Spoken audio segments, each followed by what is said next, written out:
బీజేపీకి కొరకరాని కొయ్యగా ఉంది. దానికి ప్రధాన కారణం దక్షిణ భారతదేశంలో ఉన్న ఒక డిఫరెంట్ ద్రవిడియన్ కల్చర్. ఇక్కడి ప్రజలకు హిందీ భాషతో సంబంధం లేదు. తర్వాత చెప్తే నిజానికి ఇక్కడ ఒక ద్రవిడ కల్చర్ ఉంది. కొంత హిందూ మతానికి వ్యతిరేకంగా అనుకోవచ్చు, కొంత కమ్యూనిస్ట్ పార్టీల ప్రభావం ఎక్కువ ఉంది. అందువల్ల ఇక్కడి ప్రజలు మతం ఆధారంగా పోలరైజ్ కావటం, మతం ఆధారంగా విడిపోవటం అనేది సాధ్యం కాదు. ఇక్కడ ఏంటంటే కొంత కులపరంగా విడిపోయిన సంఘటనలు ఉన్నాయి, కానీ మతం ఆధారంగా విడిపోవటం అనేది దక్షిణ భారతదేశంలో సాధ్యం కాదు. పైగా ఇక్కడి ప్రజలు ఎక్కువగా అంటే హిందీని కానీ లేదా ఏదైతే బీజేపీ తీసుకొస్తున్న హిందూ పోలరైజేషన్ అనేది అంత ఈజీగా జరగదు. అందువల్ల ఇప్పటికిప్పుడుగా బీజేపీకి సౌత్ ఇండియాలోకి రావటం అనేది సాధ్యం కాదు. అయితే బీజేపీ వైపు నుంచి మాత్రం ఆ ప్రయత్నం నిర్విరామంగా జరుగుతూ ఉంటుంది. కొంత ప్రయత్నంలో కొంత సక్సెస్ కాగలుగుతుంది. ఆల్రెడీ మనం చూస్తే తెలంగాణలో కూడా ఇప్పటికే 8 మంది ఎమ్మెల్యేలు ఉన్నారు, హైయెస్ట్. అలాగే 8 మంది ఎంపీలు ఉన్నారు, ఇది కూడా చాలా హైయెస్ట్. ఇప్పటిదాకా ఎప్పుడు రాలేదు. ప్రతి ఎన్నికకు కూడా బీజేపీ తన బలాన్ని పెంచుకుంటూ పోతుంది. అది కర్ణాటకలో జరుగుతుంది, అలాగే తమిళనాడులో జరుగుతుంది, కేరళలో కూడా జరుగుతుంది. ఇప్పుడు ఆల్మోస్ట్ ఈ ఎలక్షన్ రిజల్ట్స్ లో కూడా ఓటింగ్ పర్సెంటేజ్ పెరిగింది, వాళ్ళకి డెఫినెట్గా పెరుగుతుంది. ఓటింగ్ పర్సెంటేజ్ పెరుగుతుంది, సీట్లు కూడా పెరుగుతున్నాయి. అయితే ఇది అధికారంలోకి రాగలిగినంతగా పెరగటానికి ఇంకా చాలా టైం పడుతుంది. అంత ఇమీడియట్గా సాధ్యం కాదు. ఇంకా ఇంకో 4 ఎలక్షన్లు పట్టవచ్చు, 5 ఎలక్షన్లు పట్టవచ్చు. అది కొంచెం సుదూర స్వప్నంగానే ఉంటుంది ప్రస్తుతం బీజేపీకి. కాకపోతే ఆల్రెడీ మనం చూసాం, కర్ణాటకలో వాళ్ళు అధికారంలోకి వచ్చారు, మళ్ళీ ఓడిపోయినా చాలా బలమైన పార్టీగా ఉంది కర్ణాటకలో. ఇప్పటికీ వాళ్ళు చాలా బలంగా ప్రయత్నం చేస్తున్నారు. ప్రతి రాష్ట్రంలో కూడా వాళ్ళకి ఏదైతే ఉందో ఆ హిందూ వాదాన్ని, ఆ హిందూ పోలరైజేషన్ని చాలా బలంగా తీసుకెళ్ళడానికి ప్రయత్నం చేస్తూ కొద్దిగా సక్సెస్ అవుతున్నారు. బట్ లెటస్ అంత ఇమీడియట్గా తెలంగాణలో కావచ్చు, తమిళనాడులో కావచ్చు, మరో ఏపీలో కావచ్చు, ఇప్పటికిప్పుడుగా అంటే సమీప భవిష్యత్తులో బీజేపీ అధికారంలోకి రావడానికి అయితే పరిస్థితులు అనుకూలంగా లేవు. Thank you sir. సో మొత్తంగా టీవీకే విజయ్ ఆయన సాధించిన సీట్లే పెద్ద మొత్తంలో ఇప్పుడు దేశవ్యాప్తంగా చర్చనీయాంశంగా మారాయి. ఎవరికి ఊహకందని రీతిలో కనీసం అంచనా లేని విధంగా ఆయన ఆ స్థాయిలో రాణించగలిగారు. ఒకసారి మనం విజువల్తో చూస్తున్నాం. టీవీకే విజయ్ నివాసం దగ్గర ఆ సెలబ్రేషన్ సంబంధించి వీడియోస్ వస్తూ ఉన్నాయి.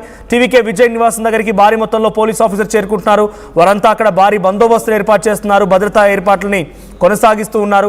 సో ఇప్పటికే విజయ్ నివాసం దగ్గరికి గెలిచినటువంటి ఒక్కో ఎమ్మెల్యే లీడ్ కొనసాగిస్తున్నారు, లేదా గెలిచిన వాళ్ళంతా కూడా ఆయన ఏర్పాటు చేసినటువంటి క్యాంప్ రిసార్ట్ వరకు కూడా వస్తున్నట్టు తెలుస్తోంది. ఆల్రెడీ మొదలైంది మంత్రివర్గంలో ఎవరెవరికి అవకాశం ఇవ్వాలి, ఎవరుంటారు ఏంటి అనేది. డెఫినెట్గా ఆయన మరింతగా దీన్ని ముందుకు తీసుకెళ్ళాలి. సామాన్యుల పార్టీగా ఉంటాం, సామాన్యులకి దగ్గరగా ఉంటామని చెప్పి ఆయన చెప్తున్నారు. కాబట్టి అక్కడ ఆయన కారు డ్రైవర్కి ఇచ్చినటువంటి చోట కారు డ్రైవర్ కుమారుడికి ఇచ్చిన చోట ఆయన గెలుస్తున్నారు శబరినాథన్. కాబట్టి ఆయనని మంత్రివర్గంలోకి తీసుకుని ఆశ్చర్యపోకండి.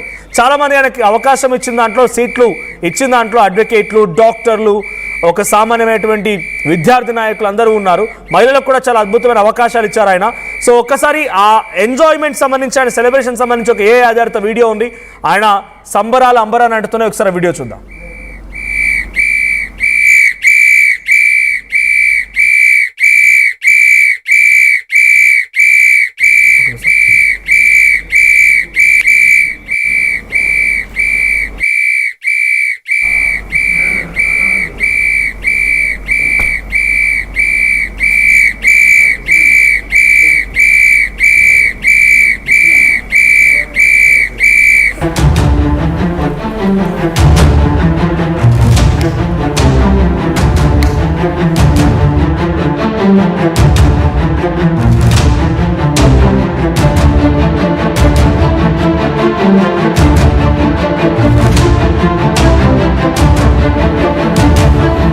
విజువల్ మనం చూస్తాం. టీవీకే విజయ్ నివాస్ నగర విజువల్. ఒక్కసారిగా అక్కడికి భారీగా కార్యకర్తలు, నాయకులు, అభిమానులు చేరుకోవడంతో అక్కడ కోలాహల వాతావరణం నెలకొని బయటకు వచ్చి విజయ్ అందరికి అభివాదం చేశారు. అక్కడికి వచ్చి అందరికీ నమస్కరించి వెళ్ళారు.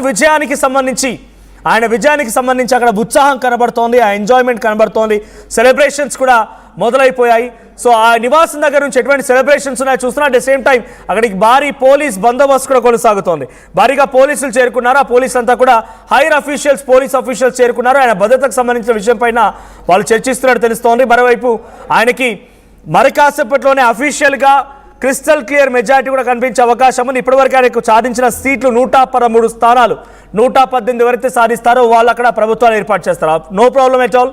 ఆయన సైద్ధాంతికంగా నా శత్రువు బీజేపీ అని చెప్పాడు కాబట్టి బీజేపీ కానీ అటువైపు అన్నా డిఎంకేతో పొత్తు వెళ్ళే అవకాశం లేదు, డిఎంకేతో కూడా కలిసే అవకాశం లేదు. కానీ కాంగ్రెస్ కానీ ఇతరత్ర డిఎంకేతో పొత్తున్నటువంటి ఇతర పార్టీలు ఏమైనా కనుక తనతో పాటుగా జత కడతారంటే ఆహ్వానించే అవకాశం అయితే ఉంది. వాళ్ళు కూడా సిద్ధంగా ఉన్నారు. మాకు కావాల్సింది అక్కడ బీజేపీ ఎంటర్ అవ్వకపోవడం. సో డిఎండికే ఉంది, వీసీకే ఉంది, సిపిఐఎం ఉంది, సిపిఐఎం ఉంది, తర్వాత కాంగ్రెస్, ఇవన్నీ పార్టీల్లో సుమారుగా ఒక 10 స్థానాల వరకు గెలిచే అవకాశం ఉంది. ఆ 10 స్థానాలు కనుక డైరెక్ట్గా విజయ్తో జత కడితే 120+ సీట్స్తో విజయ్ ప్రభుత్వాన్ని ఏర్పాటు చేసే అవకాశం ఉంది. ముఖ్యమంత్రిగా ప్రమాణ స్వీకారం కూడా చేసే అవకాశం ఉంది. ఈరోజు మరి కాసేపట్లో ఇంకొక ½ అవర్ to 1 hourలో అఫీషియల్ రిజల్ట్స్ అనౌన్స్మెంట్ వచ్చే అవకాశం ఉంది. సో ఇప్పటివరకు 113 స్థానాల్లో విజయం సాధించారు. అన్నా డిఎంకే 58 స్థానాలు, డిఎంకే 62 స్థానాలు. సో అన్నా డిఎంకే వెనకంజలోకి వెళ్ళిపోయింది. ఇక్కడ స్థానాన్ని డిఎంకే భర్తీ చేసింది 68 స్థానాలతో. రెండో స్థానంలో డిఎంకే